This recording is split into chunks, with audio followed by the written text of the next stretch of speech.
So liberals see it as a socially just endeavor, and the conservatives that agree with UBI see it as economically efficient. So it's going to simplify the welfare tax systems of many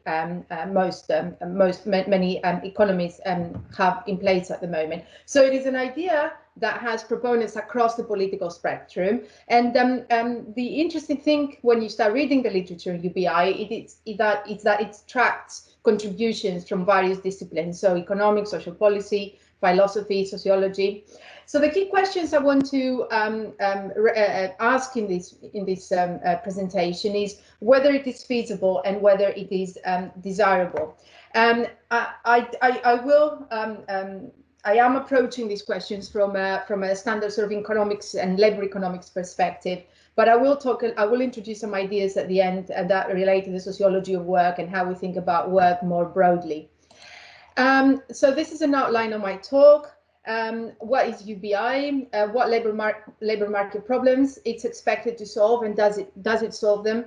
The cost of UBI. I'll discuss the labor market effects and present a feminist critique of UBI.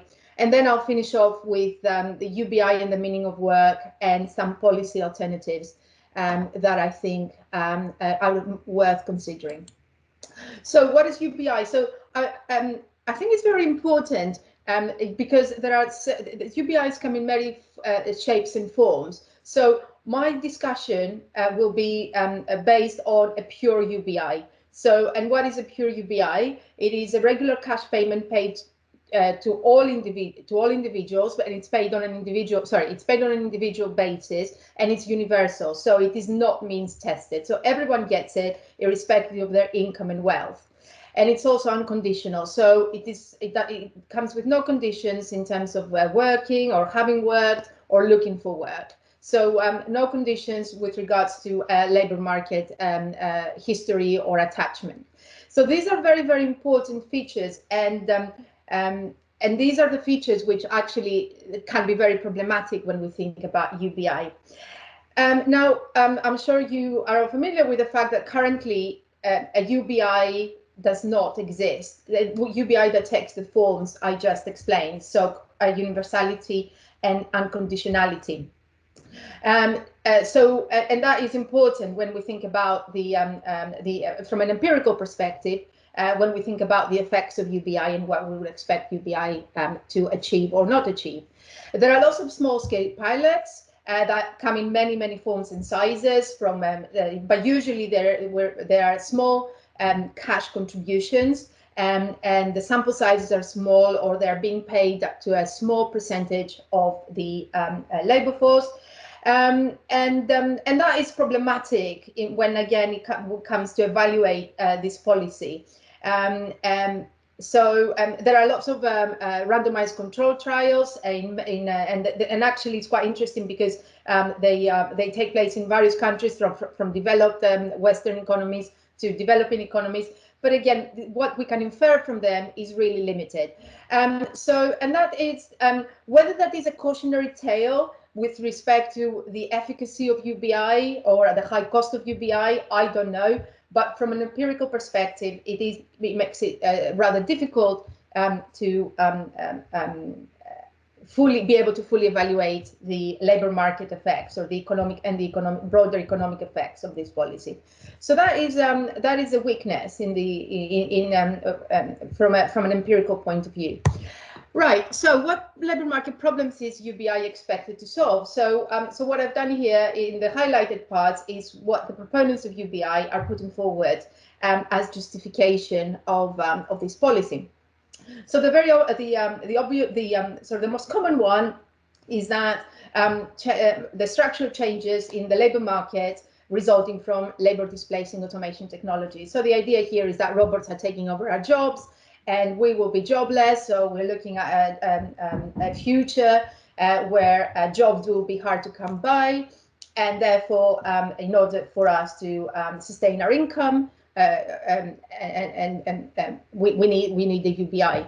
Now, all the economists are very skeptical of this position. There is historically any technological change has been associated with structural unemployment, so transitional unemployment. So yes, jobs are lost, but new jobs and industries emerge.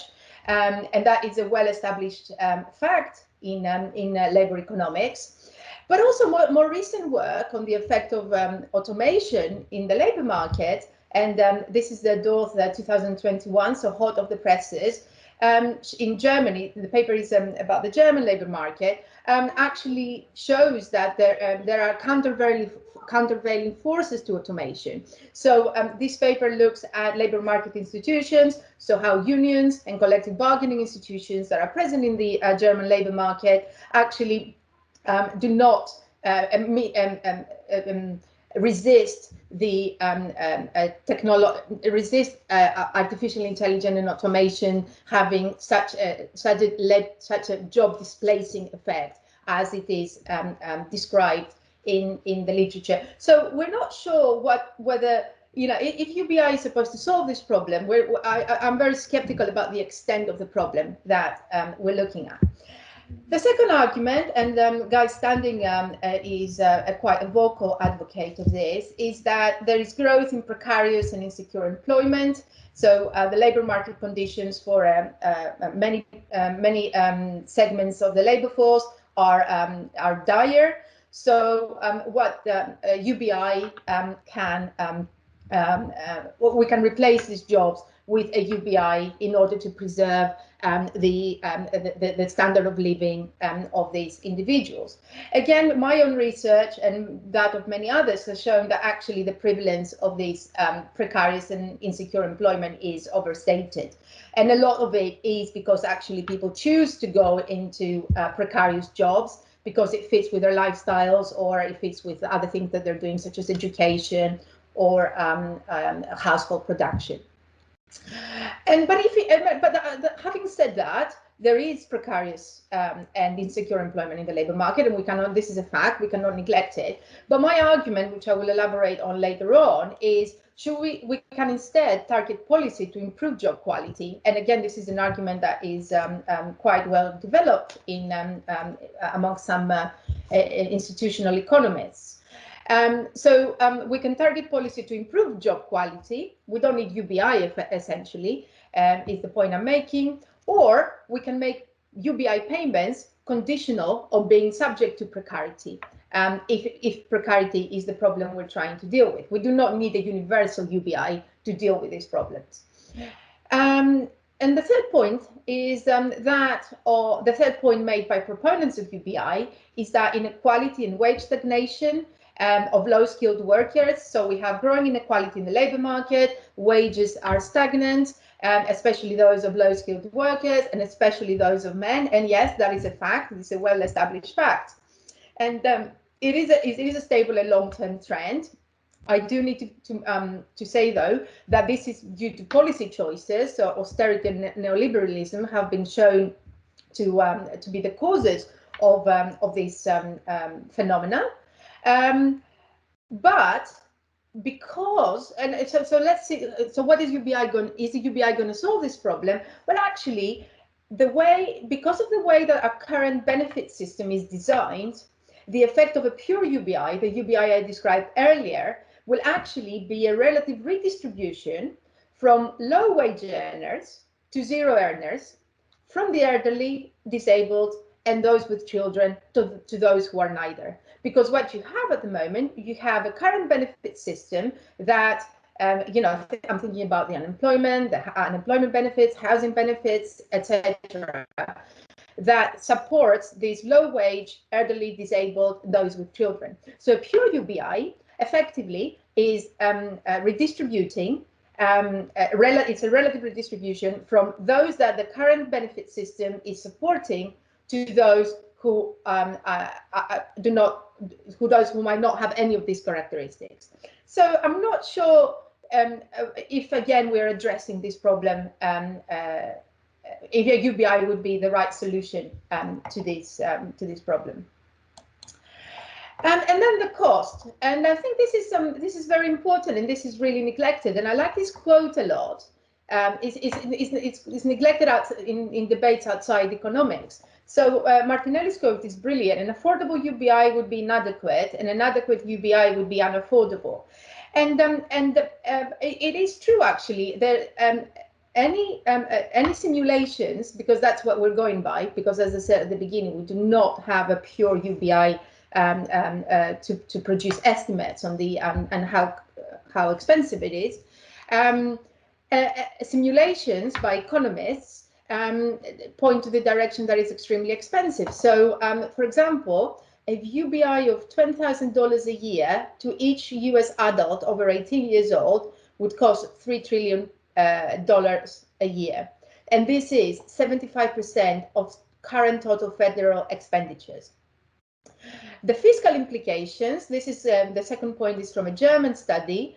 A UBI of 800 euros a month for adults and 380 for children below 18 comes with a 69% rate of linear tax. Okay, so, and this is a simplification.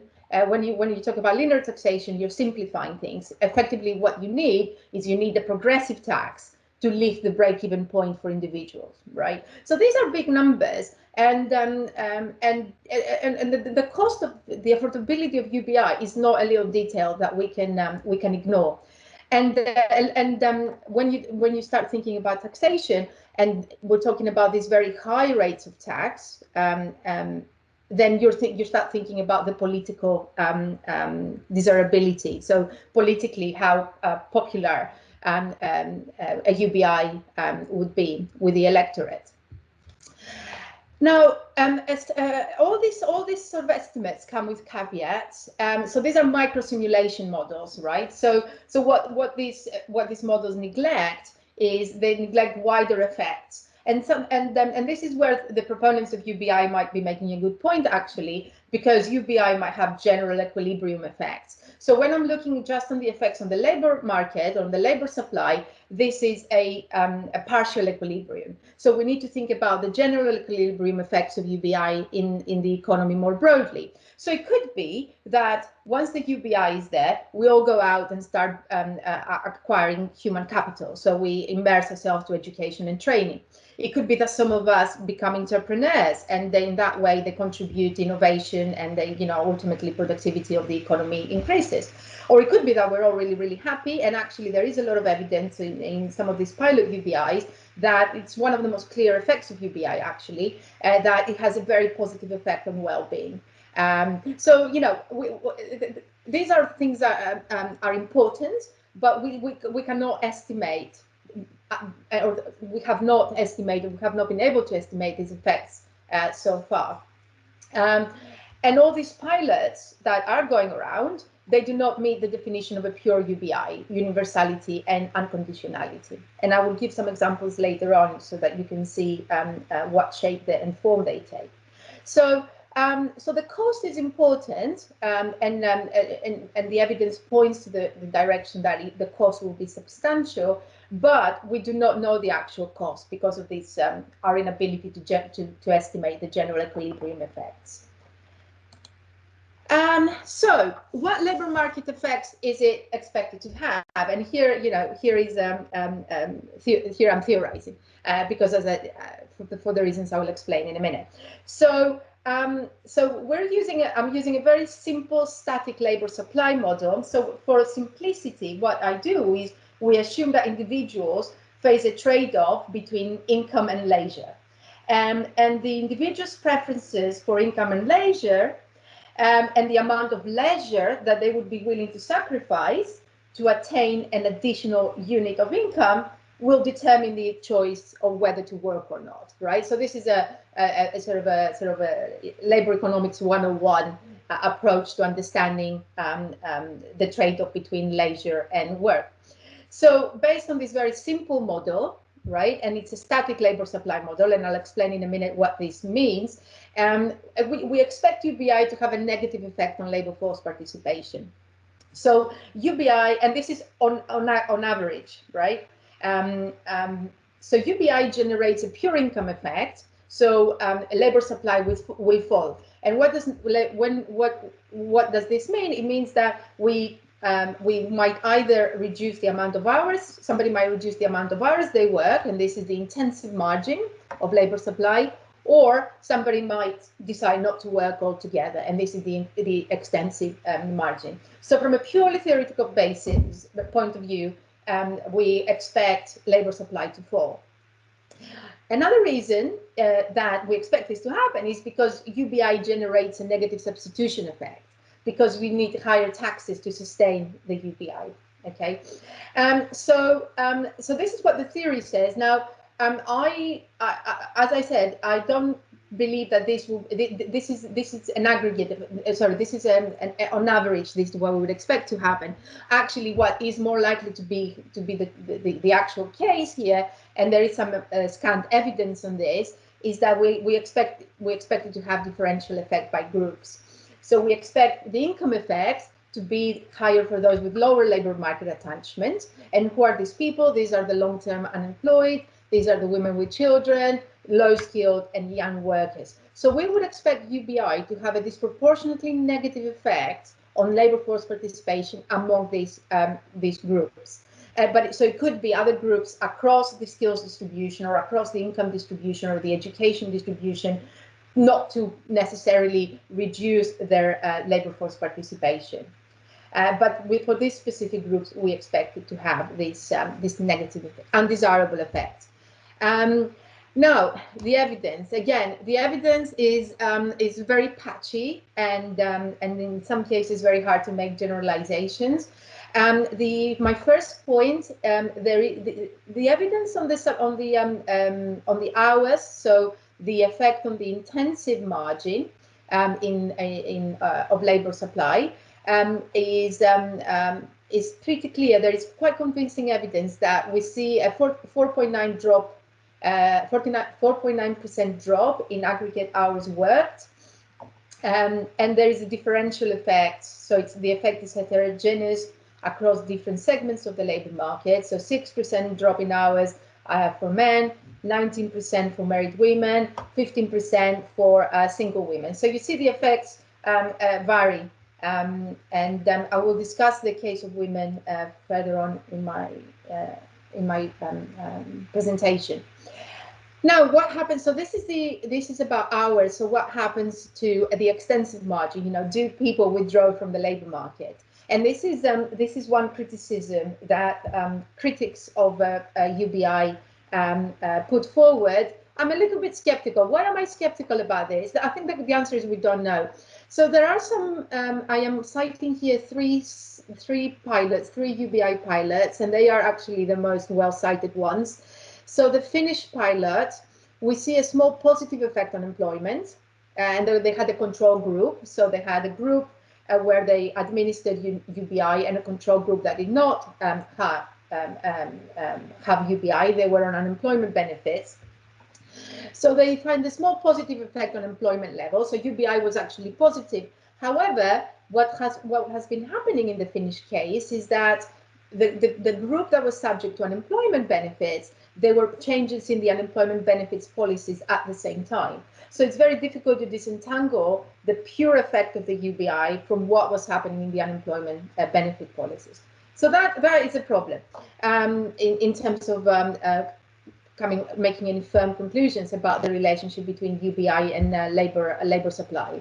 The Alaska pilot, again, the design is very good. The authors have done a great job in how they're designing their study, but it's not a pure UBI. It is they find no effect on employment, right? But it's not a pure UBI. It's basically a payment between $1,000 and $2,000 per year. This feels to me more like a little sort of a one-off payment, not a monthly regular payment of a size that somebody could live off and therefore make other decisions about their labor force participation or how they use their time. So it's not a pure UBI by any stretch of the imagination. And then you have the Cherokee Native American experiment, and they find no impact on labor force participation. However, the recipients are very small proportion of the local labor force. Again, from a research design point of view, you cannot make any generalizations. So the answer is we don't know. We probably know that the evidence on the hours, the effect of UBI on hours is more conclusive, but the effect on employment is inconclusive. But from a theoretical point of view, we expect it to be negative. So that gives me a bit of, makes me reserved in making a judgment on whether UBI is a good idea or not. And then you have the feminist critique of UBI, and I have to say that the arguments that I put forward are quite convincing here. So Van Parijs, which I'm sure you're all familiar with, a big proponent of UBI, claims that UBI will make a real choice between paid and unpaid labor possible. So UBI, according to its proponents, is seen as a means to reward unpaid work, and women's bargaining position will improve. Men are more likely to engage in household production. But actually, the evidence points to a completely different direction. UBI, and this is convincing evidence actually from pilots. So UBI has a very negative effect on female labor supply. Women choose to work less hours. Low-skilled women withdraw from the labor market altogether. And what you are more likely to see, unemployment spells for childbearing. So women stay out of the labor market for a disproportionate amount of time compared to what would have been the case in the absence of UBI. Unemployment, and why are all this a bad thing? Well, human capital erodes. It's very difficult to return to the labor market on the same terms and conditions that one was before. It affects the bargaining in the household and the household dynamics. And it facilitates long-term financial dependency on the male breadwinner, and there is some loss of the pecuniary advantages of paid labor, such as networks, etc. So the female critiques, so Roybens and Garhaus are the most vocal critics of UBI from a feminist perspective, and the points they're making, Roybens talks about the fact that we live in a gender-structured society. So UBI is basically giving an excuse for women to remain in the household. So you're effectively reinforcing male gender roles in the household. And Garhaus talks about UBI lowering the cost of individuals to pursue their preferences.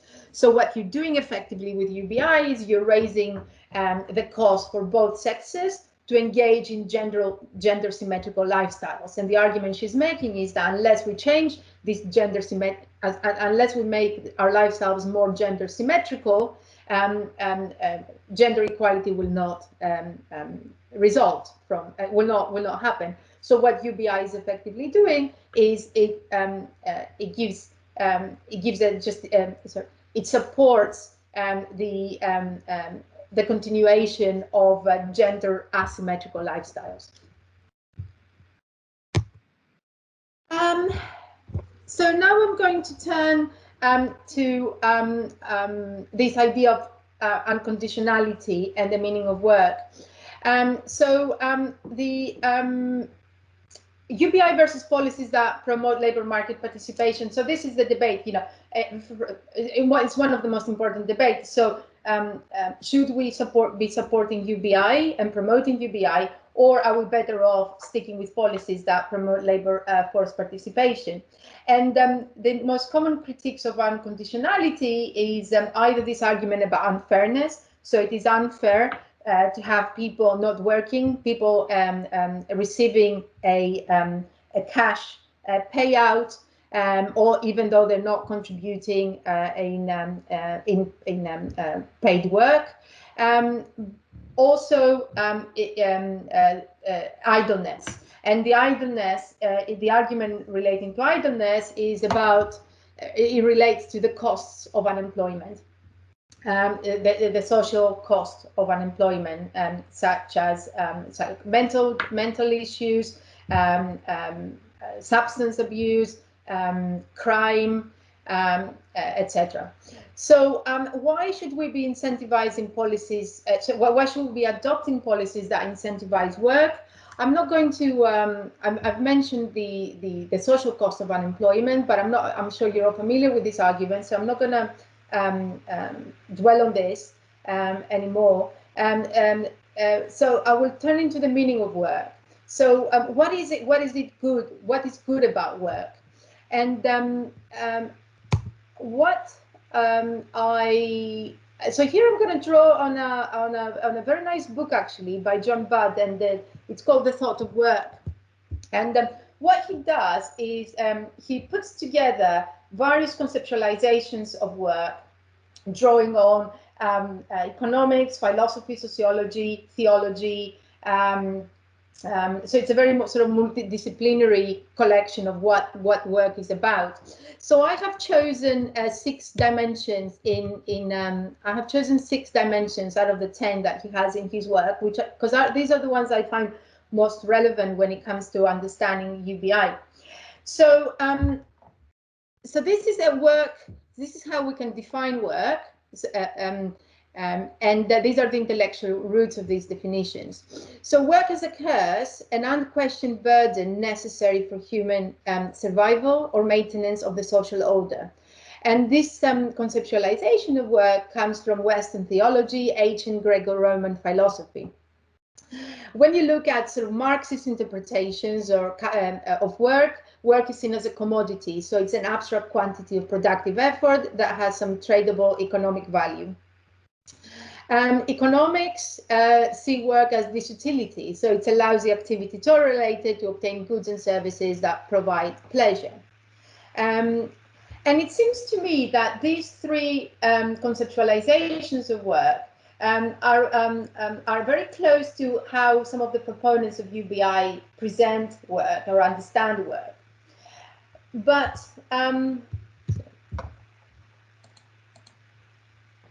to these 3 dimensions, John Budd adds another 3. So work as identity, a method for understanding who you are, and where you stand in the social structure. And philosophy, sociology, and psychology are the intellectual roots of this tradition. Work as freedom, a way to achieve independence from nature or other humans. Western liberal individualism and political theory are the roots for this conceptualization. And finally, work as personal fulfillment, physical and psychological functioning that satisfies individual needs. And here the roots are Western liberal individualism, systematic management, and psychology. So it seems to me that the proponents of UBI see work as correlating more with these interpretations. So I'm offering this alternative interpretation of how we understand work.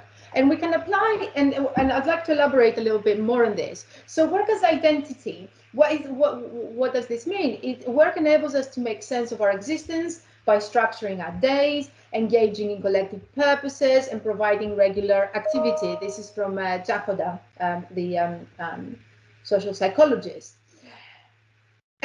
Trehrman portrays work as identity creation. So, and this identity is formed as part of your occupation, your career, the work team, the organizational membership. All this can foster this identity. And then if you look at Gramsci, Weberian interpretations, and Marxist interpretation of work as identity, here we talk about work as class identities and class consciousness. So work as identity to me, it seems an important reason why work should be incentivized. And if UBI is taking this away, then I think it makes me quite skeptical. The second one is work as freedom. So work forms the basis of a political and economic freedom by serving as a source of private property. So here I'm drawing on the work of Locke, or Budd draws on the work of Locke rather. And so the idea here is that work can liberalize us from humans and human institutions through the ownership of our own labor. and work as personal fulfillment. So work as an endeavor that improves the psychological well-being because it satisfies our needs for purpose, achievement, mastery, self-esteem, and self-worth. So Richard Sennett and Maslow are the proponents of this approach. I suppose, actually, I made this note to myself last night when I was going through my slides. Is this a paternalistic approach? And perhaps this is something that we can pick up later on in our discussion. But the point I'm trying to make here is there is some meaning to work, and different people, and that's the point about paternalism. You know, is it paternalistic to assume that all people engage with these interpretations of work?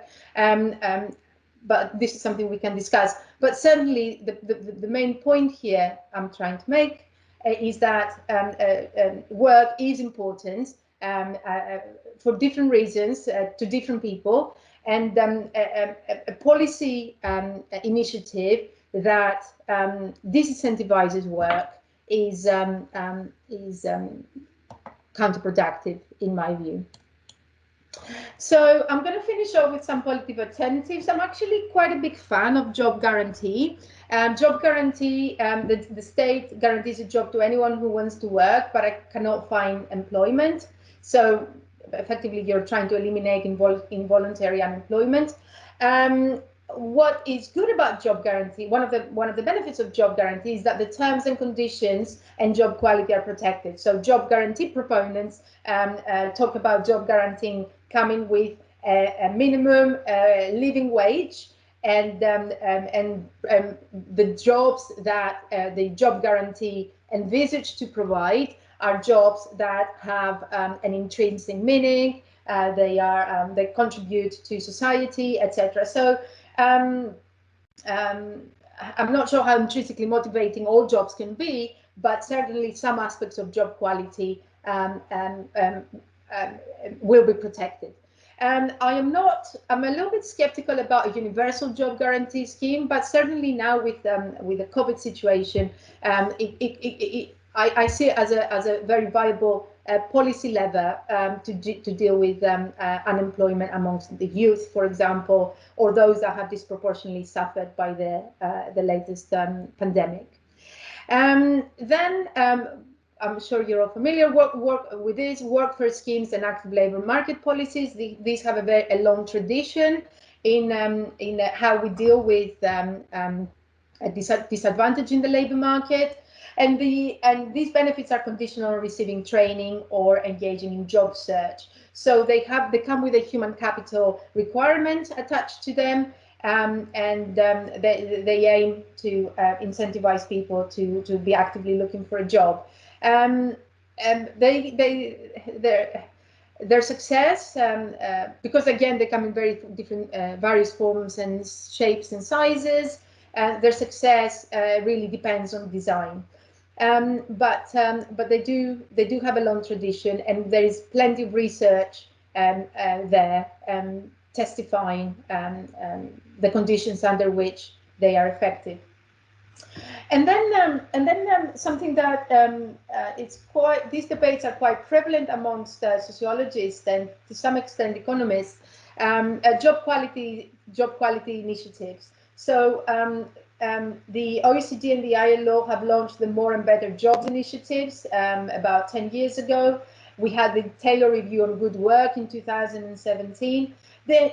Why not try to make work more attractive, try to improve the terms and conditions of employment, rather than investing on a UBI, a policy with very dubious outcomes. So I'm going to stop here. I hope I'm on time. Thank you very much, and I'm looking forward to our discussion.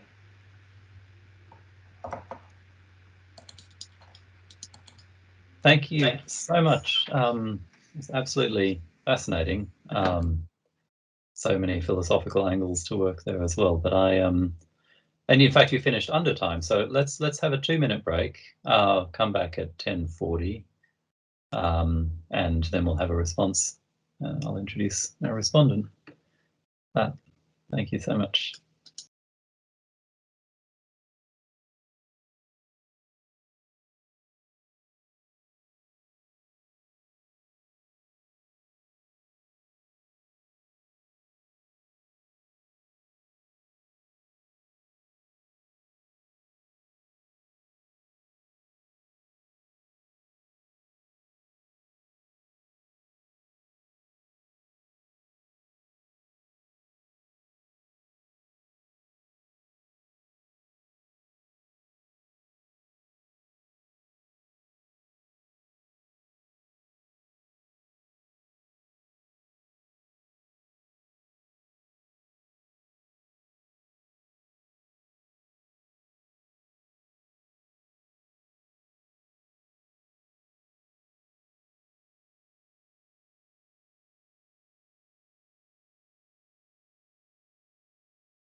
Okay, so I hope you see what I mean about institutional economics being so philosophically interesting. And now we have a philosopher to reply, Ben Sachs, who is the co-director of this research network with me. He's a senior lecturer in the philosophy department at St. Andrews. Whenever you're ready, Ben. All right, thanks. Thanks for the really interesting presentation, Maria. There's so much to talk about. As you would expect, I'm going to focus on philosophical questions that spring to mind when listening to your talk. I'm not in a position to question the expert economics angle that you're bringing to it. Maybe others in the audience are, but I'll focus on my comfort zone, which is philosophy. So early on in your talk, you mentioned that a UBI would constitute redistribution from low wage earners to those not earning a wage at all. But I don't remember you really explaining why you take that to be true. I assume you take that to be true because you think that in order to fund a UBI, other areas of the budget would have to be cut, and surely among those other areas to be cut would be the welfare state. I do think, though, that a lot of the arguments I've seen in favor of the UBI come from an egalitarian perspective. And surely the people who argue for a UBI on that perspective would want to fund it with a tax predominantly on the wealthy. As a matter of fact, you do see argued sometimes that it should be an asset tax, and presumably an asset tax wouldn't really touch low earners at all. On the other hand, as you mentioned, some people put forward pro-UBI arguments that are motivated by this worry about wage stagnation. Now, I take it that the only way a UBI could be a fix for wage stagnation is if it encourages low earners to quit their jobs, right? Because that's the threat that employers would have to be listening to in order to be motivated to raise wages.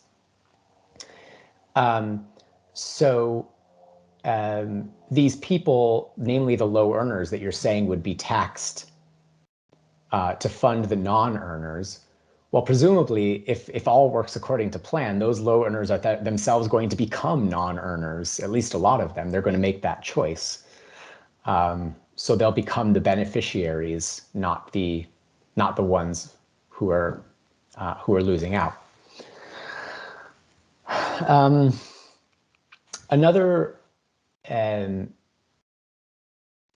point you raised against the UBI was that it'll have an income effect on those with lower labor market attachment, and you called that income effect negative. And actually, to be very honest, I actually couldn't tell whether you meant negative in the evaluative sense or negative in the purely economic sense, as in downward. But I'm just going to assume you meant negative in the evaluative sense, as in bad. So is it bad? Supposing the UBI does have an income effect on those with lower labor market attachment, is that bad? Again, I think it depends on what the pro-UBI argument is. Some UBI arguments are based on the idea that we want to liberate people from the need to work. And if that's the idea, then it's hard to argue that we should feel sorry for those with low labor market attachment. If anything, we should envy them for having their heads screwed on right, for realizing what so many of us fail to realize, which is that work sucks. If there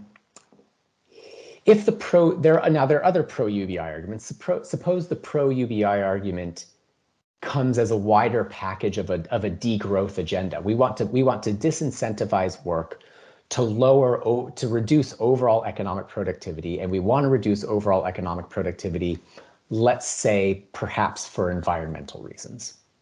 That's an argument that's out there. Well, the UBI, if that's the agenda, the UBI can't really achieve, make progress on achieving that agenda without encouraging people to get out of the labor market. That wouldn't be a bug, that would be a feature.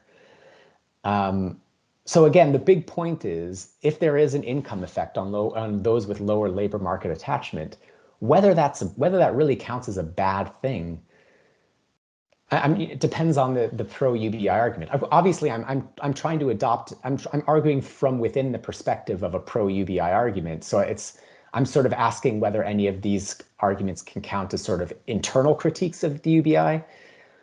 Nothing I'm saying reduces the ability of your arguments, Maria, to count as external critiques. I'm just saying, I guess I'm just asking, for those who do take UBI seriously and are in favor of it, do they need to be bothered by what you're saying? That's what I'm trying to ask.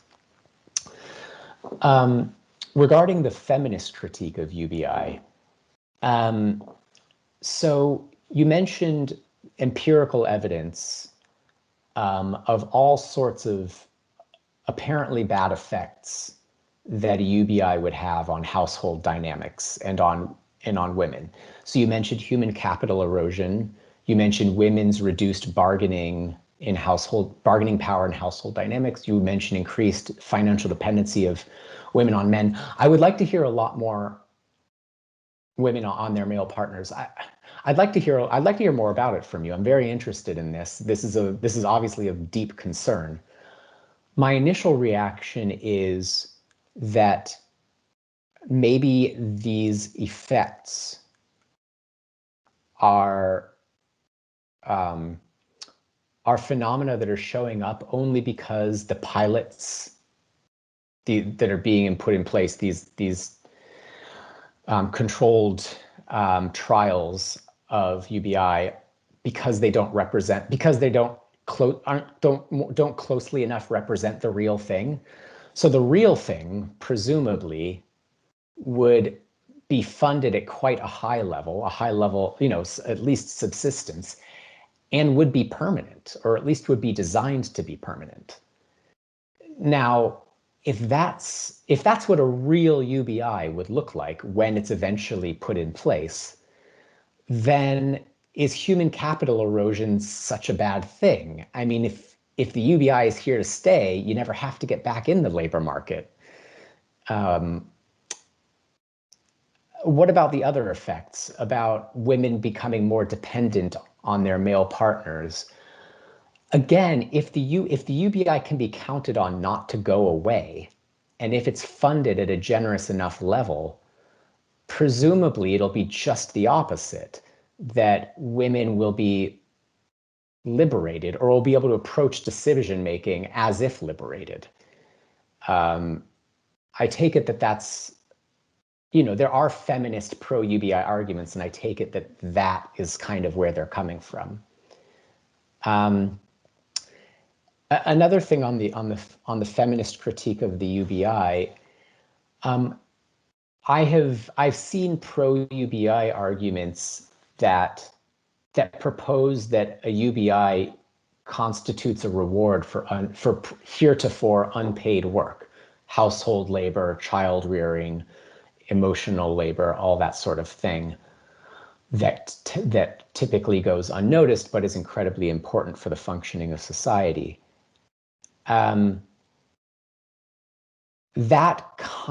take it that kind of pro-UBI argument can't really be touched by the empirical facts, whatever they turn out to be. That pro-UBI argument is as purely philosophical as any argument can get. It just says people who do this sort of work deserve something in recompense, and the UBI is that thing, and that's good. And that sounds to me like a feminist argument. I'm not saying it can't be objected to, but I'm saying I think it'd be hard to object to it on empirical grounds.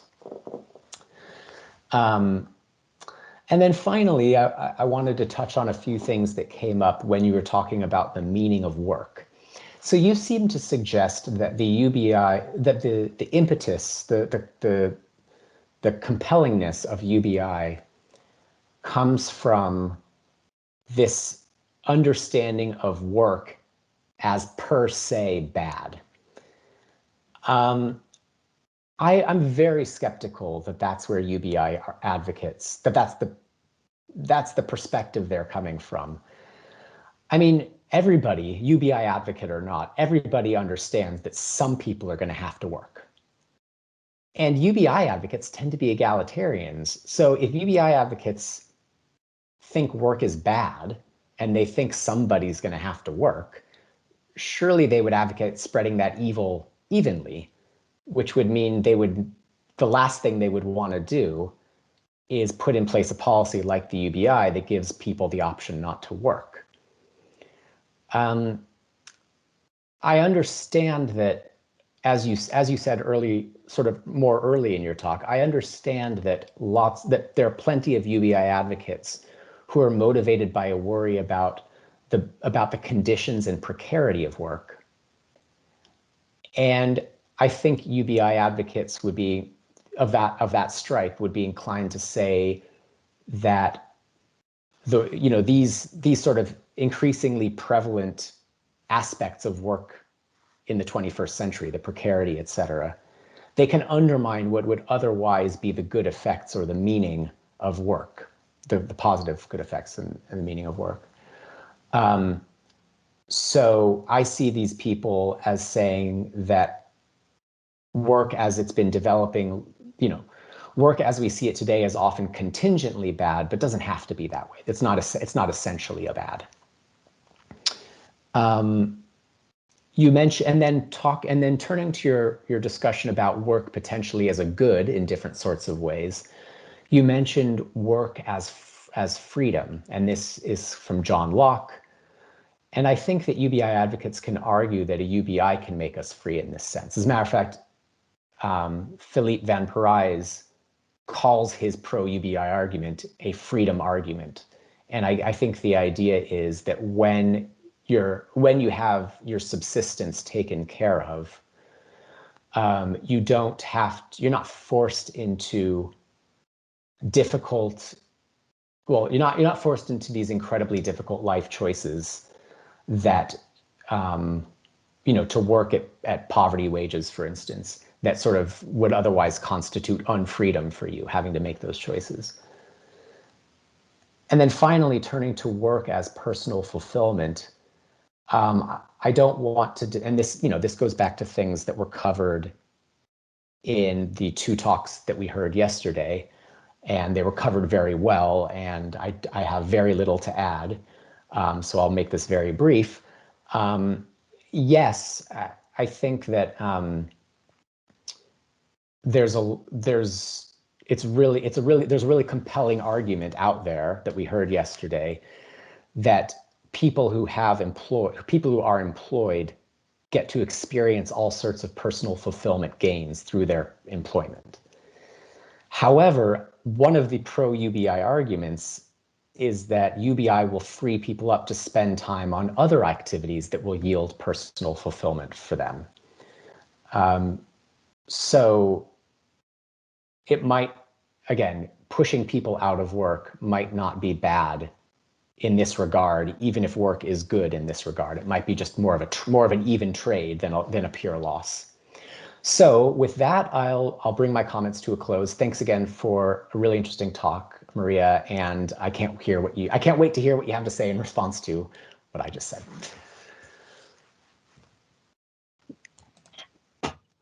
Alex, yeah? Yes, please. Thanks very much, Ben. And yeah, we'll have 5 minutes or so from Maria. Yes.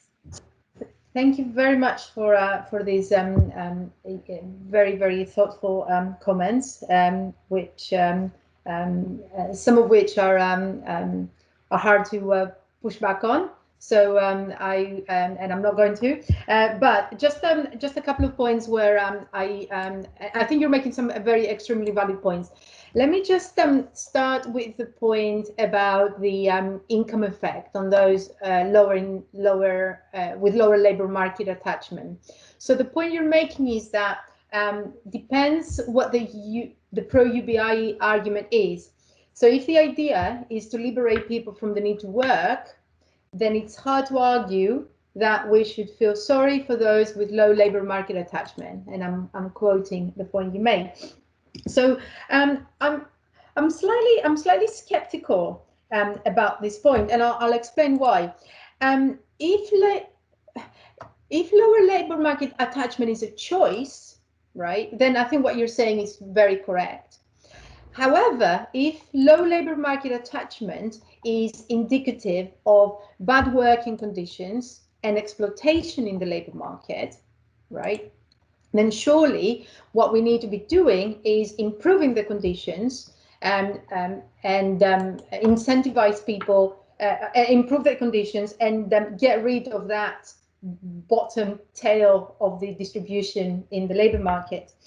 The other issue is that, and I think there is a little bit of paternalism, and I think, you know, to some extent in the argument I'm making, there is some of this sort of a paternalistic assumption here that you know, people keep talking about low-skilled work, and low-skilled work is or work that is boring, that is monotonous, is very different to work that is exploitative, the work that has very bad conditions because of how people are treated in the labor market, rather than the nature of the work. And there is actually quite a lot of research in sociology of work that looks at occupations that, you know, me and you, a lot of people would think they're boring, they're repetitive, they're just nasty jobs to have. But actually people that do these jobs experience them very, very differently. Right. So a very good example, one of the most famous examples is the research on truck drivers, which is a stigmatized job. It's called a dirty job in inverted commas, because people spend a lot of time away from their families. They live in a truck for weeks on end. But actually, when you talk to truck drivers, they portray a very different picture. They develop a lot of relationships with the other truck drivers. There is a lot of collegiality. So again, all these arguments about, oh, you know, there are these lousy jobs. You know, whether a job is lousy or not is on the eyes of the beholder. And a lot of the arguments coming from the UBI critics, I think, are not. They don't take this into consideration. They assume that everyone hates their jobs, and there are lots of loud, horrible jobs out there that people would be better off not doing them. Postman is another example in sociology of work. And there's some literature in the sociology of work how postmen really develop this collegiality, and they really enjoy the camaraderie of the work of the job, and they're not really bothered about low pay or difficult working conditions in some cases. So that's one point I wanted. So I think the broader point I'm trying to make is that we should be very, very careful when making bold statements about how other people experience work without asking them. And on one hand, and on the other hand, why should we not be trying to improve the working conditions of this, eradicate precariousness, eradicate exploitation in the labor market? Another point you made was about the feminist critique. So basically the point, if I read your point correctly, is what you said is that the UBI simply constitutes a reward. Does UBI simply constitute a reward for unpaid work? If so, the fact isn't undermined by any empirical facts. Well, the point I think that is that the point that this feminist critique is trying to make, and I have sympathy with this point of view, is that what you are doing effectively is you are giving a reason to sustain existing stereotypical roles, right? You create a financial context that the gender stereotypical roles associated with household production are sustained. And again, the question of choice is very important in the sense that, do women to choose to engage in household production disproportionately to men, or there is this sort of economic savvy decision when the man earns more than the woman, for the woman to stay in the house. And what UBI is going to do is just going to reinforce these behaviors. And so the man goes out and gets a job, and the woman stays at home. So I'm not sure if that answers your question, but we can discuss it further. Work as freedom and work as personal fulfillment. I think, yeah, these are important points, and I feel less well placed. I think the discussion that were taking place yesterday was extremely interesting, and it did make me think actually about these points. So I don't have a particular response for that, but I think you're making a very valid point. Whether isn't one of the major points of UBI to free up people to spend time doing activities that they get personal fulfillment? Yes, but this can be pursued in a context where work is incentivized by, for example, regulating long working hours. Right, you don't need to take away the incentive to work in order for people to have more leisure time. So I suppose, and I'm going to stop here. I suppose what I'm trying to say is that we have various policy alternatives, right? And of course, there are lots of benefits with UBI. The proponents are making some very valid points, but we have to weigh these points against other policy alternatives that we have to achieve the same objectives. And I think on balance, UBI, some of the aims that UBI is trying to achieve can be better achieved with other policy levers available. So I think I'm going to stop here. Thank you very much for the comments. They were brilliant. Thank you. Thanks very much to both of you. Great starting point for discussion. I should have said the rationale for planning all these breaks was some research by the Society for Women in Philosophy, which suggested that having breaks between speaking and questions facilitate a broader discussion. It's correlated with more inclusive discussion. On the other hand, it seems like there's some urgency to get into the discussion. So if it's okay, maybe we'll just go straight into the Q&A. But if you, I'll try to moderate the questions in such a way that facilitates inclusion. And obviously, if you need to step away from the computer, it's presumably easier to do so than it would be to walk out of a conference room. please feel free. But maybe to hear from more junior participants first, we'll start with Peter Wilson.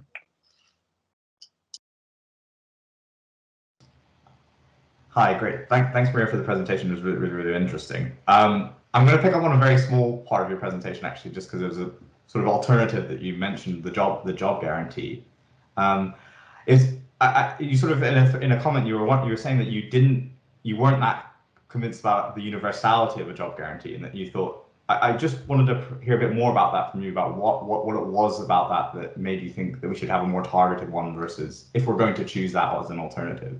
Just because it's an interesting. Obviously, there's often this debate between UBI and job guarantees. It'd be interesting to hear what your sort of suggested version would be on that.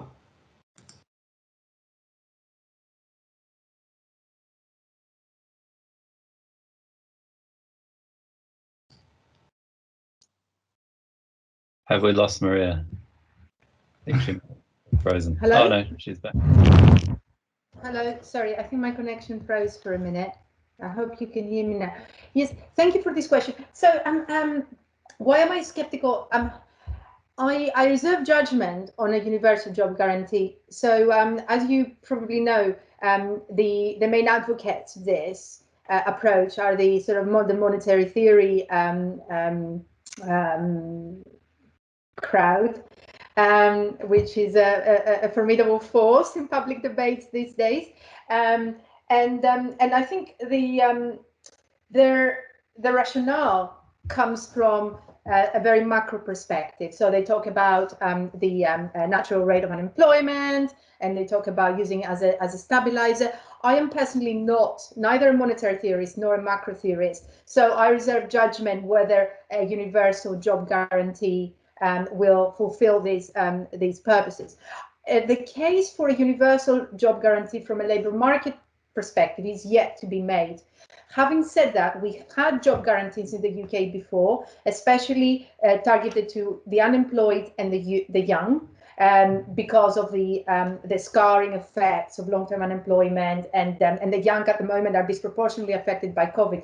So there is evidence that the targeted job guarantees work.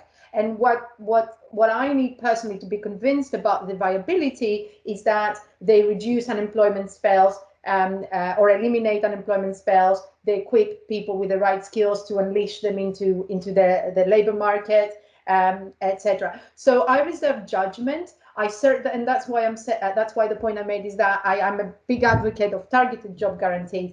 I reserve judgment on a universal job guarantee. I have a few issues in terms of the private, and this whole argument about the private sector will be providing, the public sector will be providing the jobs, and then we will be unleashing everyone to the private sector. I mean, I'm not sure these transitions are quite as smooth as they're described sometimes.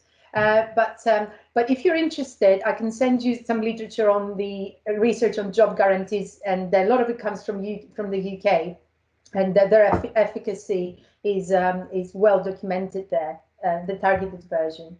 But thank you very much for the question. I wish I was qualified from a sort of macro perspective to comment more. Thanks. I think we haven't heard from David Paul Lind yet, so maybe you could go next. I'm not sure if I pronounced your name correctly. Yeah. Can you hear me? Yeah. Actually, I had a question that went along the line with Ben's about, and he kind of already touched on it a little bit, but the universal basic income versus the jobs guarantee. I also study philosophy at Copenhagen University. So I was curious about what the quality of these provided jobs would be. Would they just be creating them to give people busy work? So would it actually be slowing down technological unemployment, like just to give people something to do? And would we find meaning in these jobs? So the main concern would be that if somebody is in a job where, I guess, is it better for them to find meaning in life than it would be for giving them a period of time to kind of decide what they wanted to do with like a universal basic income?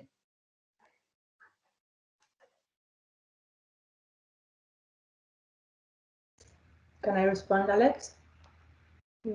Yes, thank you very much for this question. So, so what the proponents of job guarantee schemes are advocating is that these jobs that they are hoping to create will be jobs in public service. So they have a very strong public service element attached to them, and they often talk about the fact that these jobs will be meaningful. You'll be giving something back to the community, etc. Interestingly, these type of jobs, the service sector, social care types of jobs, are the jobs that we know are least susceptible to automation. So at the moment, even if robots are nowhere near taking over these jobs, because they have this sort of the customer or customer client provider interface that robots cannot substitute for at the moment. So this is their argument. So the argument is that these jobs will be meaningful, and at the moment we're nowhere near losing these jobs to automation. I hope this answers your question. Yeah, yeah, that's good. Are you sure? I mean, if you want to clarify the question, you can. Well, I didn't want to take up too much time, but the main concern would be that, you know, the example that I would think of is, I guess, an artist, whatever anybody might feel about an artist. If they're kind of, you know, if we don't have a universal basic income, in a sense, they would kind of be forced into some kind of a work where they might not have enough time to even really be able to figure out that maybe art's something that they want to do. Or you could do the same for like an entrepreneur or like a business creator, somebody who had some other plans. If they're doing some kind of like mail delivery service or something like that, would it really leave them with enough time to find some kind of occupation or some kind of project that they would find meaningful?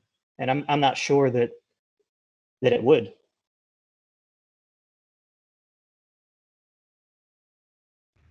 Yeah. Or the risk is that it might not. Sorry, not yeah. Mm-hmm. Mm-hmm. Yeah, possibly. Yeah, I mean we can speculate, but yeah, it is. Yeah, it's a possibility for sure. Yeah. Okay, thanks. Let's have Angie, please. Hi, yeah, thank you so much for your talk. I really enjoyed, especially like looking at the economic side of it. I had a question about your freedom point. So I thought this was just a really good point, because normally freedom is something that UBI proponents give as a big advantage to your view, but it seemed that you're saying that actually there's some sort of almost like a psychological damage to being beholden to the state. So perhaps if by freedom we mean independence from other people, that also might include the state. So I just wondered if you could like say a bit more about this, because I was thinking that one way in which a UBI proponent might hit back is to say something like, well, if you're in a guaranteed job given to you by the state, maybe that means you have to go into care work when that isn't really your thing, then it looks like you don't really have the freedom from the state that like you initially were suggesting.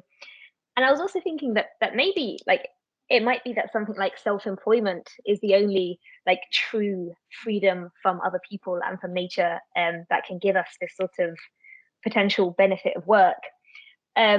And if that's the case, then maybe something like UBI would be helpful. Maybe setting up your business and being able to like live truly independently is something that UBI would help with.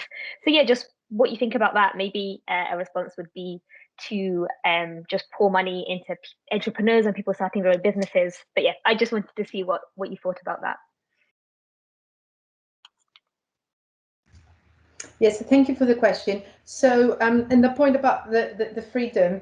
So all these job guarantee jobs, they are supposed to be jobs of last resort. So nobody's forced to take these jobs. The government is providing some jobs, and whoever wants a job, and for some reason they cannot get a job elsewhere, they have the option of taking up this job. So nobody's so you're not being pressurized. And actually, in a job guarantee context, any benefits, employment benefits, or any other sort of welfare benefits are not withdrawn if you decide not to take the job. If you decide to take the job, then of course the benefits are withdrawn or adjusted, right? So I don't see it. the way the proponents of the job, especially the universal job guarantee schemes, are presenting this idea, I don't personally see it as a major threat to freedom. Having said that, the more targeted job guarantee, so the one that makes conditional any benefit payments, unemployment benefits or any other sort of housing benefits are made conditional on you engaging with taking up a job in this targeted job guarantee scheme, I think it does potentially suffer from the point you just made. So your freedom is to some extent compromised. Absolutely, no, that's a very good point. Now, the self-employment. I mean, can we all be entrepreneurs? You know, can we have? Is it possible that, you know, in order to preserve a freedom, that we have policies that are encouraging entrepreneurship left, right, and centre? I think that's quite utopian, and for many people it might be undesirable. So a lot of people actually do not want to be entrepreneurs. They prefer working under somebody else's supervision. They prefer not to take the risks associated with entrepreneurship, etc. So yeah, this is gonna stop here. I hope that makes sense. Thanks. Tom.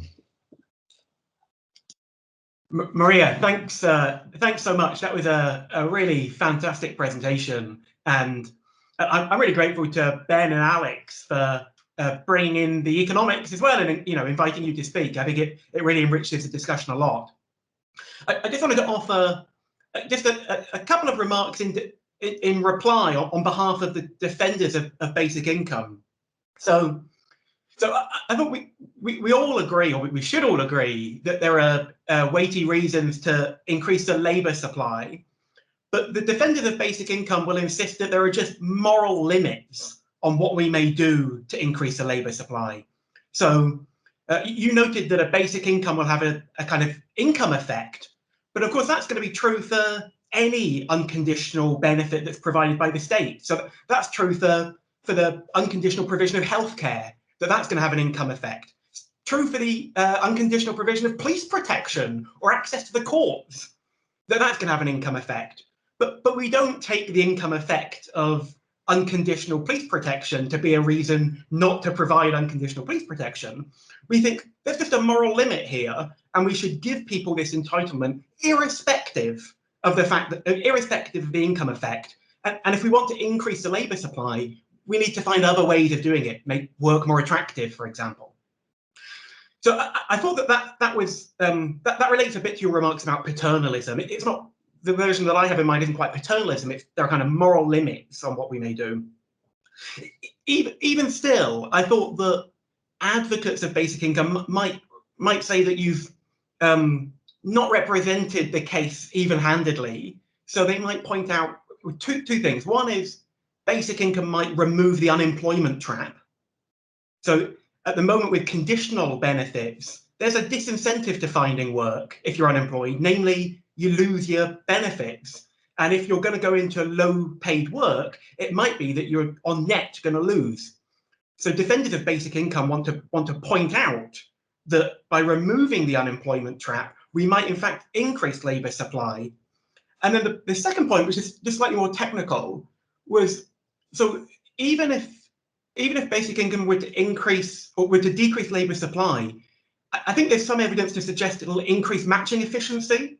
So work by Raj Chetty, for example, on liquidity effects, or Marinesco and Skadalis have a recent paper in QJE where they report that matching efficiency might just increase with long-term unemployment benefits. You know, the simple thought here is, if people have to find work very quickly, then they often find work that's really not compatible with their skills, and that creates all kinds of economic inefficiencies. And so we might be all better off from giving people more leeway, providing people with kind of longer unemployment benefits or basic income, which will enable people to find work that better matches their skills. And that's going to increase economic efficiency from which we all benefit.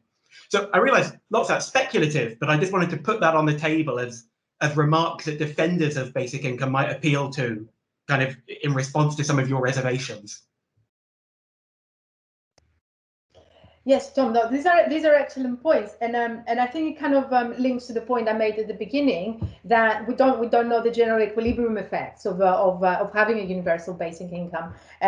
So and you're absolutely right. So it can remove the unemployment trap. That's important. The point you made, the QJE paper about matching efficiency is a brilliant one. Absolutely, and you know, in a general equilibrium sort of model, we would be able to take this into consideration. Yes, so you can improve matching. But I think on the broader point, I think it's what I said at the end that is important. So we have lots of policies in front of us, right? And there are benefits and costs to each one of them. So we need to make, you know, from a public policy perspective, we need to make an informed choice, you know, which of the least of the evils are we going to go for? And I think this is the context within which debates about, you know, staying with the current welfare system, introducing job guarantee, or going for UBI. This is the context within which these policies should be evaluated. And yeah, but I think yes, you're absolutely right. You know, making work more attractive. The point you made, you know, that is something that a job guarantee can, well, proposes to do, making job more attractive in terms of the quality of the job, but also in terms of the wages that you're being paid. But yes, thank you very much. Very important points, and it's good to have somebody that is quite passionate about defending, you know, the. And I don't disagree with a lot. As I said at the beginning, I am not a passionate critic of UBI. But I have many reservations. But thank you. And the reservations come from the point you made about the empirical. You know, empirically, we just do not know. So as an empiricist, when I put my empiricist hat on, I personally cannot support something that the data is not there to evaluate. And I suppose, yeah, this is the price you pay for being an applied economist. I think we're also grateful to have you here because, you know, us coming from philosophy, we have only a vague sense of what you know, people make claims on the basis of these studies, and it's really nice to have somebody who's not only an economist but specializes in precisely this kind of thing to tell us, you know, what conclusions we can and can't draw, or to suggest to us what conclusions we can and can't draw, I guess, if we make up their own minds. Let's have Douglas Bamford. Hi everyone. Yeah, thanks. And unfortunately, I missed yesterday's really interesting session, so that's a shame for me. So hopefully, I've picked up how things are proceeding. But I'm really pleased I made this one, and I'm really pleased you've got an economist on, because I think I'd probably go further than Tom in saying that the economics is just crucial in this, even though my background is in political philosophy. And that's because, well, for one thing, when you see people advocating UBI on social media and things, they just kind of assume you can have your cake and eat it, and, you know, make all these like it pays for itself somehow using magic. There's so much admin cost in the system that you can just, you know, find this.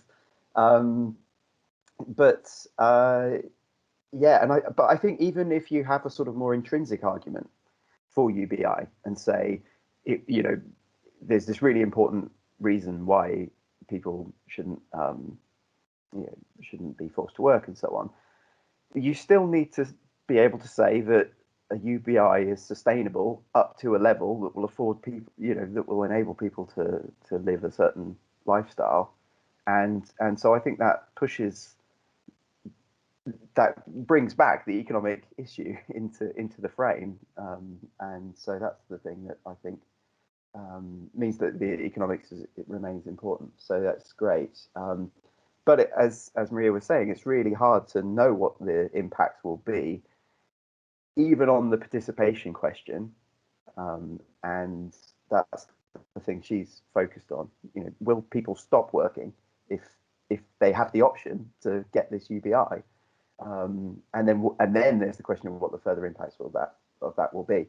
And so there's these few surveys, and so my question is about the evidence about participation, and there's this Finnish case which gets talked about, and for that, am I right in thinking that that was just a case of splitting people who were already unemployed into two groups, rather than saying, well, anyone who becomes unemployed will get it. But surely the question for participation is going to be, well, people who are currently employed should have the access to it. That's the question for participation that we really need an answer to. So was that considered within the Finnish study?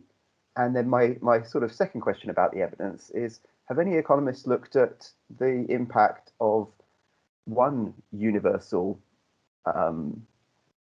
thing that's available to people, which is in the UK, when you get to a certain age in your 60s, it's constantly shifting at the moment, but people are suddenly entitled to get a universal payment based on their age from that point. And what effect does that have on their labour market participation? Because that seems to be some sort of experiment that's going to tell you, are people staying in work once they qualify for their pension? So that I wondered if there's any evidence about that. But I think the evidence is really important just to start to think about how expensive a UBI is going to be.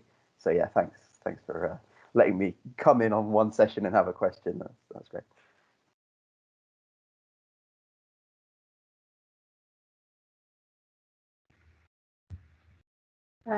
Thank you, Douglas. Thank you for these interesting points. You're absolutely right. So the Finnish study is not, you're comparing people that are unemployed. One group sticks with the unemployment benefit and the other group you give a UBI. So you're absolutely right. It's very hard to make any extrapolations about what labor force participation would look like, because we're not giving it to people that are actually in the labor market. So that is a brilliant point, and I think that is illustrative of the state of the empirical evidence when it comes to UBI. Absolutely. To my knowledge, I don't know if anyone else in the audience might correct me, but to my knowledge, there is no paper that tests what you're saying. I think there is some scant evidence, and it's sort of very descriptive, that once people qualify for pensions, there is a small segment that remain attached to the labor force, are based in a sort of more part-time, on a part-time basis, and these tend to be concentrated on those with high skills, high human capital, or those that work in industries where this type of labor market attachment is more of a norm, rather than in industries where full-time full-time work is the norm. So, but yes, that would be an interesting study for sure. I might get one of my PhD, one of my undergraduate or postgraduate students to look into this. It's a very interesting question. Thank you very much. This will be a good use for the network, because I actually know somebody who wanted to do a study of exactly that kind, using precisely your point. His thought was you could look at cases of reducing the retirement age to get some information about the potential effects of the UBI, because then at least, unlike these pilot schemes, you have some degree of universality. But of course, it's very rare to find cases where the state pension is not, just an anti-destitution measure. It's basically just penury and a country that reduces rather than increases the state pension. But still, I think there's some scope for. But sorry, if I just may come in. So, but I think a very important point here is that basically all the studies that look at labor force participation, I'm not going to get too technical, but they use this thing called labor supply elasticities. And the idea here is that how much I'm willing to participate in the labor market is a function of my human capital, is a function of my age, is a function of my health, and all sorts of things, as well as what benefits I'm getting or not I'm eligible to or not eligible to receive. So what we would expect, and I think that's the point I made at the beginning, that we would expect different responses depending on the specific demographic in question you're looking at. And this is important to remember, that it could be that UBI does not have the universal effect of everyone withdrawing from the labor force, but who withdraws is perhaps a better way to approach this question, and why they withdraw, or they might be incentivized to withdraw.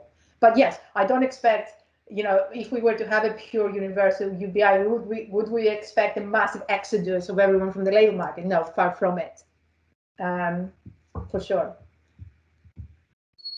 Great, thanks. Let's have Martin stay here, please. Yeah, great, thanks. So let me first say I agree with a lot of what Ben said in his critical reply.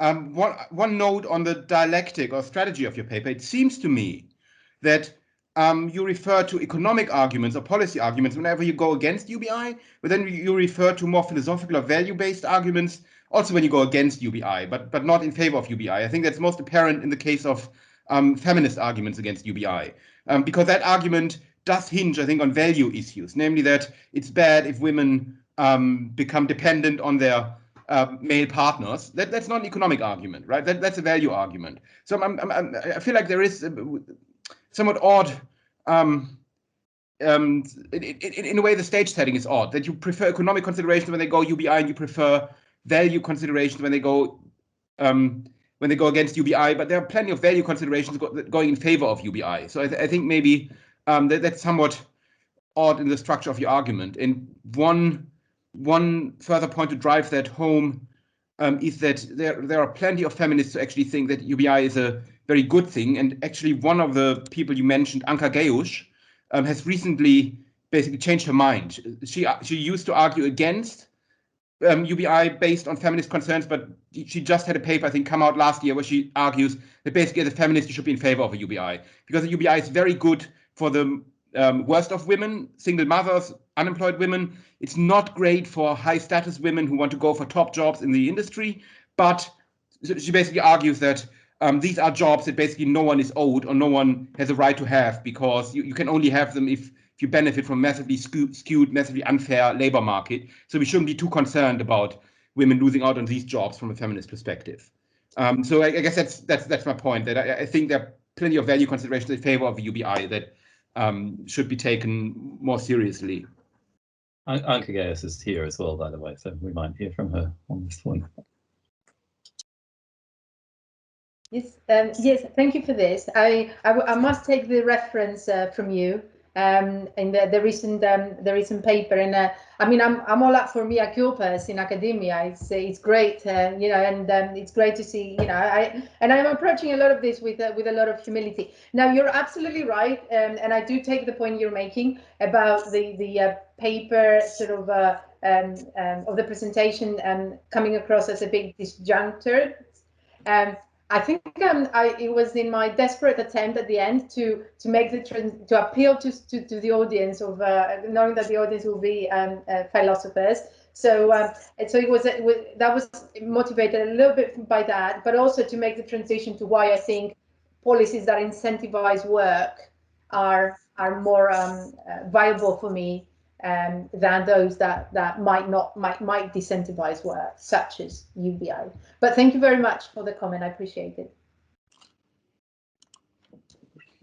I had myself on the list, and this might be the right place to ask this. I'm interested, just for, you know, because I work on philosophy of macroeconomics, I'm interested in these sort of methodological issues as well. I just wanted, I guess, to get your opinion on the question of how we should approach policy discussions like this, given the way that the empirical evidence works. So what you said about the general equilibrium effects being unpredictable, you know, it seems like that applies to just about any large-scale policy intervention. And so I find that this happens in the policy discussions. You kind of build a little partial equilibrium model. Say it's a tax, you get your Harburger triangle, and then you say, of course, once we plug this into a general equilibrium model, you know, God knows, could go any direction, everything could be cancelled out. And so I guess my question is, do you think as an economist that what we should do instead is focus on value considerations, or, you know, focus on moving in the direction you were kind of going at the end of the presentation? Thanks, Alex. So can I just clarify the fact that we do not know the general equilibrium effects is not because we can't find them out, it's because nobody has done it, right?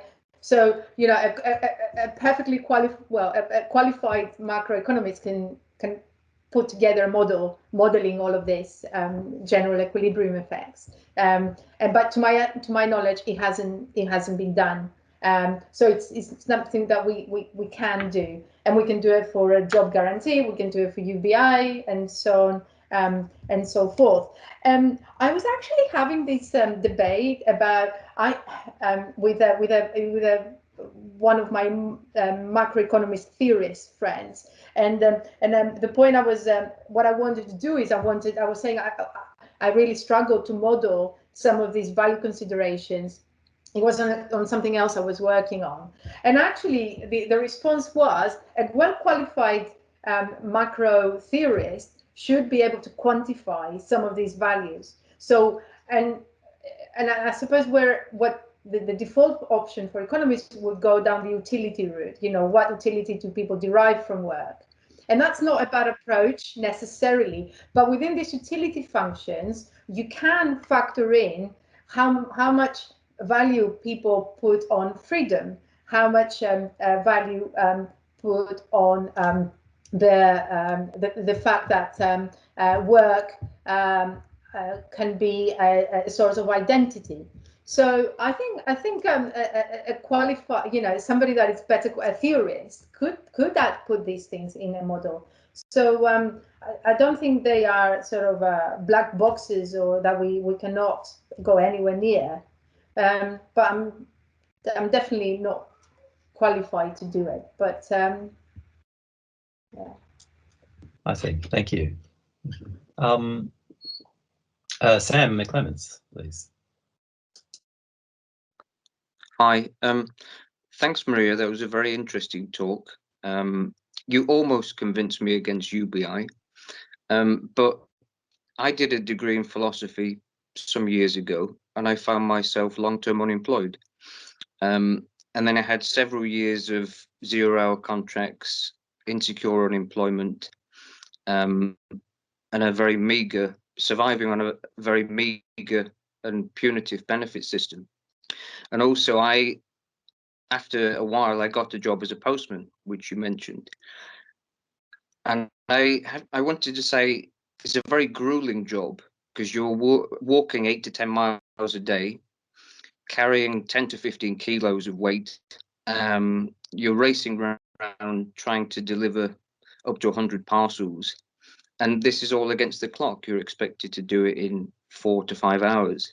And you're working in poor and at times quite dangerous conditions.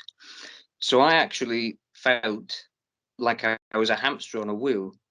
And after about 4 years, I actually had an accident whilst working, which ended my career. So I was actually quite happy despite that. So that's the end of my rant. My question is, you mentioned a German study which suggested UBI would need a 69% linear tax. But I went to another talk organized by the Green Party and the UBI Lab network, and they claimed that UBI was affordable with a 5% tax on people with assets of £500,000 once every 5 years. So I'm wondering what you think of that proposal. Thank you very much, and thank you very much for your sharing your personal experience as well. I am not familiar with how they exactly came up with this figure, and as I said at the beginning, UBIs come in a lot of shapes and forms. So, I mean, I'm going to go and have a look at it, and it'd be great if you can stick into the chat if you have any reference to the study that you're mentioning. So the 69, but going back to the study I'm familiar with, so the 69% would be a linear tax. So there is scope to make this more progressive. However, if you want the UBI to be the evidence I have seen is that if you want the UBI to be able to provide someone with a sustainable, an income that can sustain them and meets the sort of the living standards as the sort of the OECD, or above poverty, and a comfortable living. And if you're taking away all the other benefits, the housing benefit, because that's an important aspect of a pure UBI, you strip away everything else, you just give people the UBI. All the studies I have personally seen point to a direction that it is very, very, very expensive. Now, obviously, there is more scope to tax the very rich, those with assets, etc. But then, I mean, I have no idea how far they're willing to go before UBI becomes unpopular with the electorate, right? So and I think, generally speaking, attempts to tax the rich or corporations, I mean, I don't want to divert the conversation too much on taxation, but generally there seems to be a political reluctance, or when it comes to taxing the very rich. On one point, when it comes to raising the funds from corporation tax, then you get to all these debates about whether you can actually pinpoint exactly how much their profits are, etc., etc. So I am very skeptical of some of these arguments, because they don't seem to work. UBI or no UBI, they don't seem to work for various reasons in the current system. So if UBI proponents are claiming that all of a sudden we're gonna fund the UBI through these mechanisms, I'm very skeptical, because we're not doing it now. For the reasons I have explained. But I would love to see the calculations. I mean, there are all sorts. If you start going into how we're going to fund the UBI literature, it is a minefield, and sometimes even a trained economist feels quite in untreacherous territory, because it kind of has a lot of taxation. You probably need a degree in taxation, be an expert in taxation to understand some of this, how these calculations are put together. So I'm gonna stop here, but thank you very much for your comments. And maybe other people might have something to add to this point, which I think is important. You know, the financing aspect is important, and we should not neglect the arguments, the critics that talk about how expensive this is going to be, and politically unviable sometimes. Could I just say something very quickly? That talk, firstly, they didn't say how much the UBI should be, and they didn't give the details of that study, but I'll try to find out, and I'll forward it on to you. Thank you very much. Thank you. Yeah, thanks very much. I noticed that so far in this conference there haven't been any defenders of the status quo as well. I mean, I think part of the motivation, of course, for this project is that there's general agreement that something is deeply wrong with the current condition of the labour market in places like the UK. You know, at least for some. Could we move to Graham Fairbrother now, please? Hi, Maria. Thank you very much for your presentation. I found I was very comfortable with it, because my background is initially through industrial relations, but also social policy, and now studying philosophy. I think that a concern that I have, which with UBI, which I picked up slightly from yours, but also perhaps an opposite view from what Sam was just mentioning, is that that in terms of the cost of UBI, I have a concern about, you picked up in terms of the viability of it, but also to pick up in terms of the viability in terms of a global market. I have great concerns generally in terms of to what extent we can continue to, in a process of globalization, continue to have the welfare benefits which we currently have within the UK. And I just have real concerns about to what extent the sustainability of UBI is. But also on a philosophical point of view, from a totally different perspective, a question in terms of, to some extent, welfare benefits is a form of very small nationalism with a small n, in terms of you're giving benefits to people within a country in terms of their basis of being a citizen of that country. So in terms of UBI gives abilities for people within the UK or another Western country to be able to self-actualize to some extent, whereas a coffee plantation worker in Vietnam is having to struggle in order simply to survive, and is unable to do that. And we're unable, I think UBI,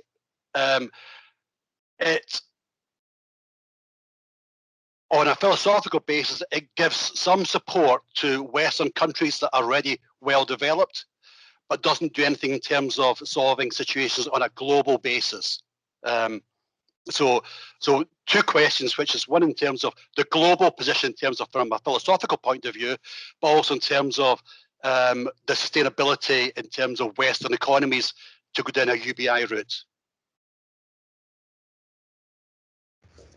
Yes, thank you very much for your questions and the important points you made. The sustainability of the current welfare system. I'm a bit of an MMTer when it comes to that. I think there is enough money to go around to sustain. I don't think it's an issue of being able to finance it. I think it's an issue of efficiency, how it is designed, how efficiently it's designed, and how much value for money we're getting. So I'm less skeptical about that. But I'm pleased you made the point about the sort of the global market, because one point I was thinking actually when I'm thinking about UBI is so if we take it in a European context and say the Netherlands introduced a UBI, what an economist would predict is that we would expect to see a migration influx of people into the Netherlands, right, to those that have a preference for a UBI, which could be quite a lot, right? So I'm also, I mean, my thinking is not very well developed in relation to this, but you might need some migration policies to stop people from, because UBI can be a pool of people to the region or the country where UBI is offered. So I am not sure whether, for example, if we are going to have a UBI, it would have to be a pan-European UBI, right? So there are no incentives for people to move. I mean, Tom might have some views on this. You know, and if we were to introduce UBIs in specific, it's a country kind of based policy, what effect this is going to have on migration flows into the country, because it could be a great pool of people, you know, it could be attract people. So and this is something that I don't think much has been, if anything, has been written. You know, the sort of the migration implications of UBI are not, I mean, to my knowledge, but I stand to be corrected. And I would like to hear what people think about this. I mean, should this be a concern, or yeah, but thank you very much for your points. Okay. I wanted to say something about that, but I put myself back in the queue. But Addie Goldner now, or Goldner, sorry. Hi, let me just turn on. Hi, thank you very much for the talk. I found it very fascinating. I'm not an economist, so I'm just going to ask the question and hope that it makes any sense. But I wanted to ask a little bit about the feminist critique of UBI. So I understand that one of the things that you were talking about was the problem of lowering the bargaining power when women do decide to go back to work. But I want to pick up on something that Ben said in his response, that UBI is a way of signaling to women that care work is important and it's valuable.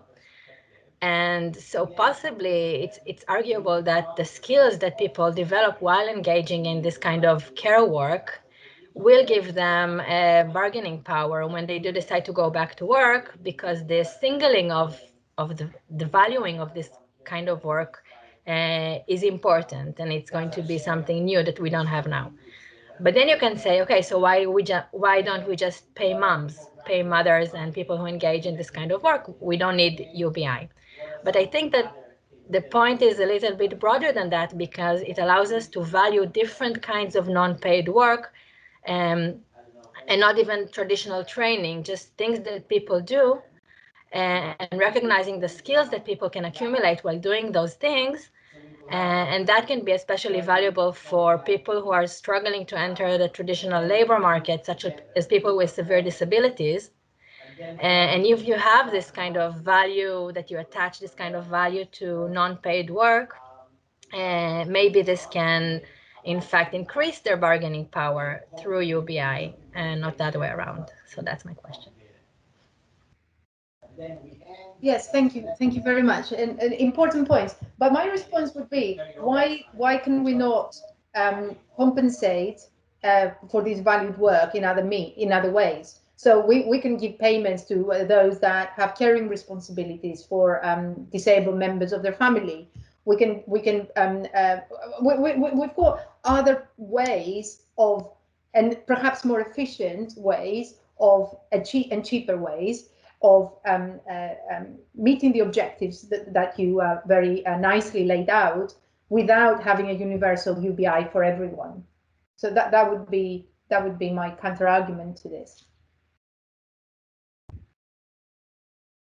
Well, let's go to Tom now, and then you can get back in the queue.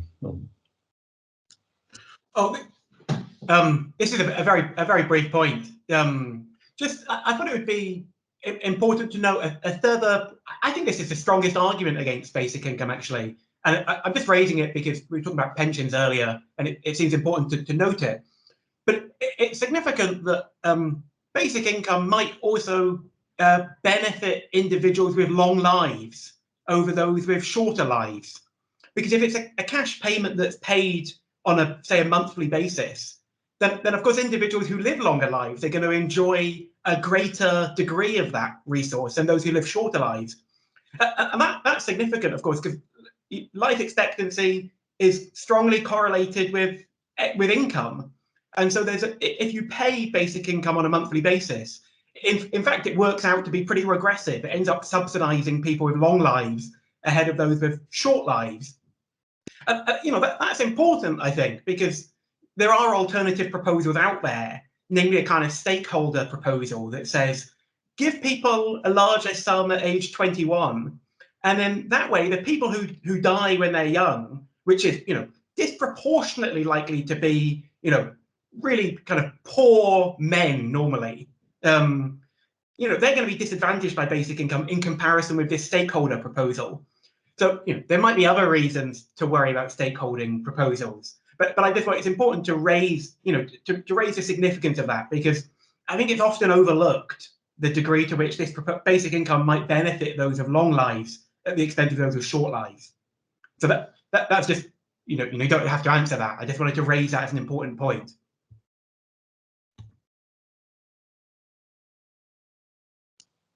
Did you want to respond, or no? No, yeah, very valid point. I totally agree. Yes, absolutely. Thank you. Sam, your hand is still up. Did you have another thing that you wanted to say? Oh, sorry, no, I forgot to put it down. What about Addy then? Do you want to come back on the last point? Yes, I can come back. So just that the idea is, I think that if I understand what you're saying, is that, okay, we can pay not only kind of care work that we now have a full account of, thanks to some philosophers, but other kinds of work that we value as let's say as skill building, that allows people to do things that we value and also build their skill set. But UBI allows people to find out for themselves what is the thing that they want to do, and to find out for themselves what is the skill that develops within them, in a way that you can't really, or maybe you can, but I don't know how you can predefine, and maybe it kind of undermines the idea of freedom in UBI. The freedom that UBI allows people to explore their passions, to do what they want to do. But then also, I'm just thinking about this particular point about the bargaining power, then to come back 5 years later, 10 years later to a prospective employer and say, this is what I gained, this is what I know how to do while I was on UBI. So that's my question.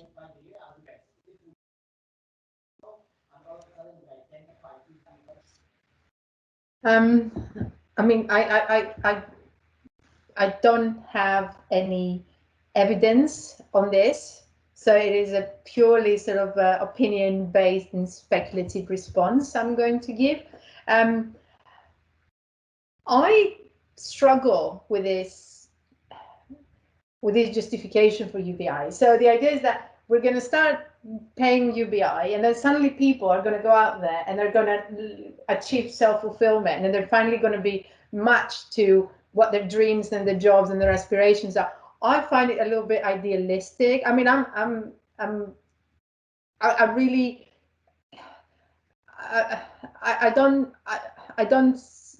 don't really get it, how this is suddenly going to work. So everyone suddenly is going to be matched to the dreams, aspirations, and amazing jobs. I mean, there is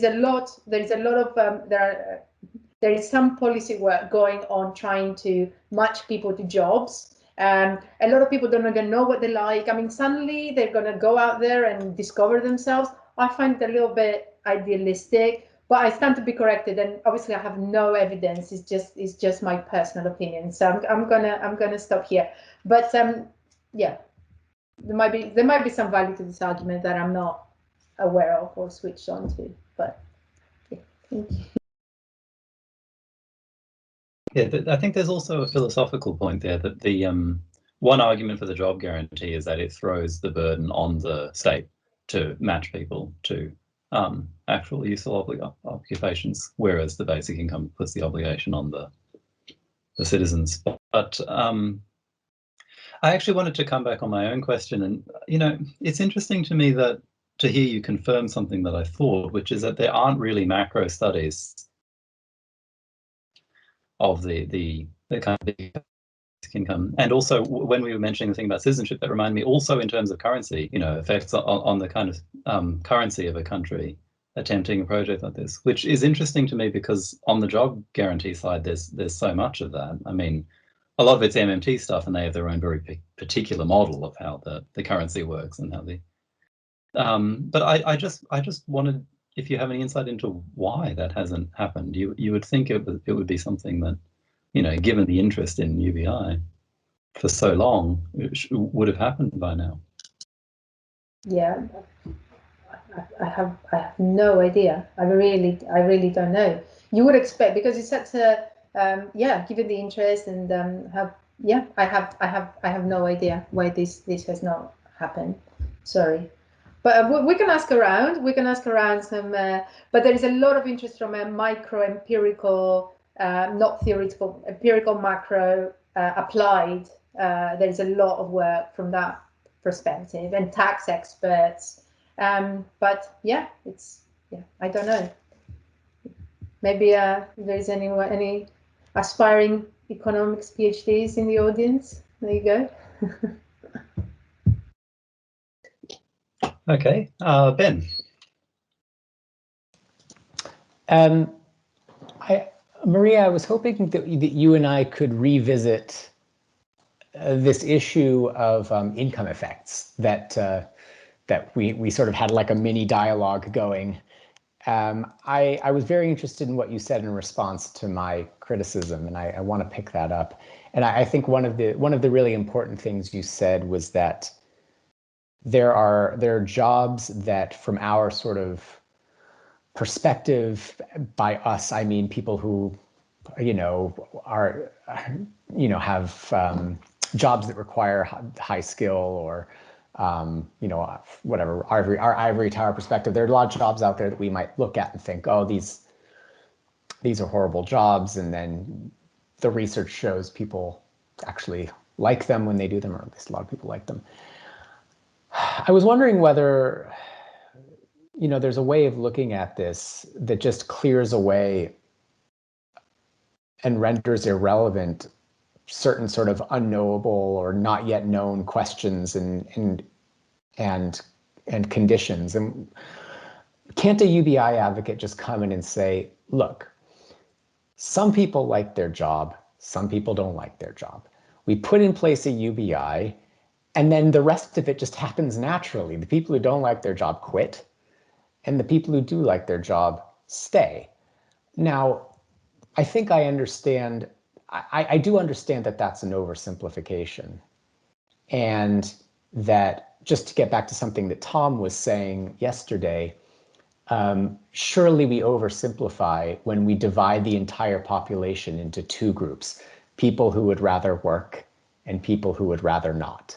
That is an oversimplification. But what's, where the oversimplification comes in is that most of us, that maybe all of us actually, are a little bit of both. We prefer to work or not work depending on the conditions of the work that we can get. And Maria, I take it that you were coming in and saying, shouldn't we take a look at improving work conditions?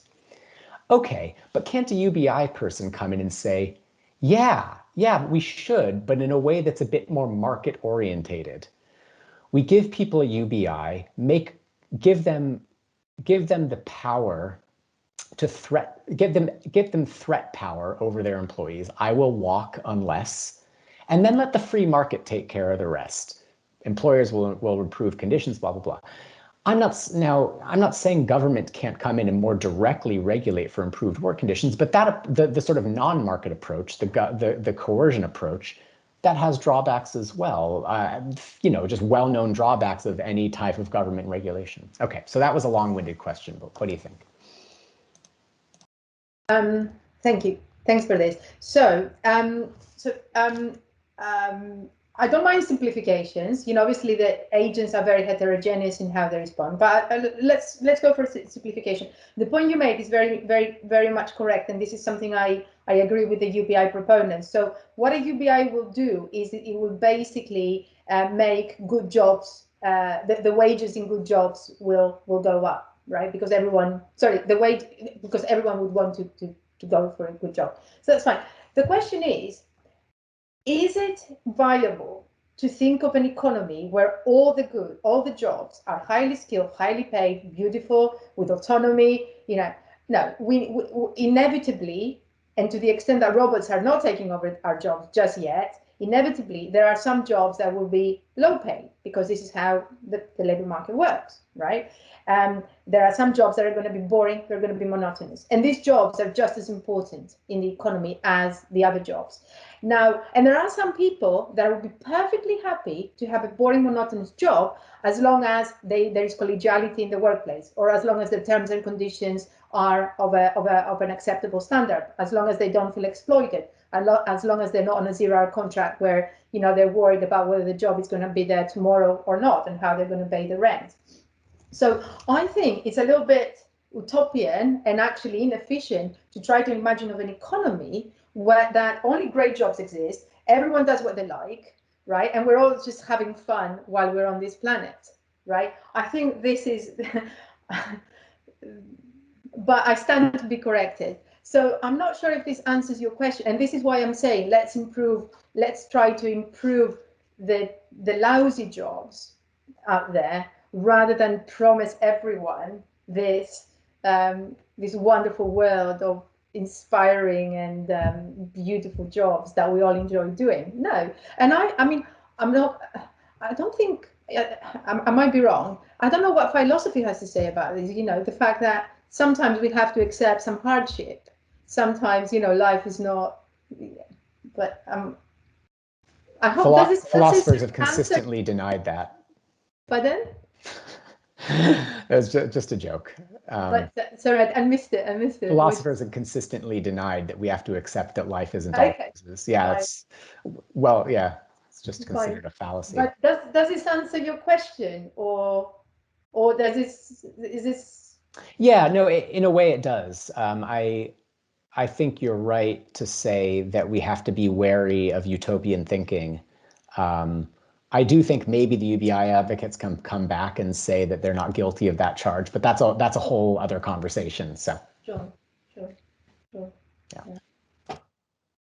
Yeah, but I think that's a nice point to end, and that philosophical question that you raise, I think, is exactly the sort of thing that we want to bring out, and I think will be brought out a little bit in the next presentation. So. Let's thank Maria and Ben again, and thank you all for those fantastic questions. I'm really happy with how this is going so far. And we'll see you for the next session, which will be a separate Teams meeting. And as usual, Ben will start that early. Is that right, Ben? Have I got that right? Yeah. Okay. Thank you. Good. And again, I'll put up information about how to contact us if you'd like to join the network for more information. Okay. Thanks. Thank you.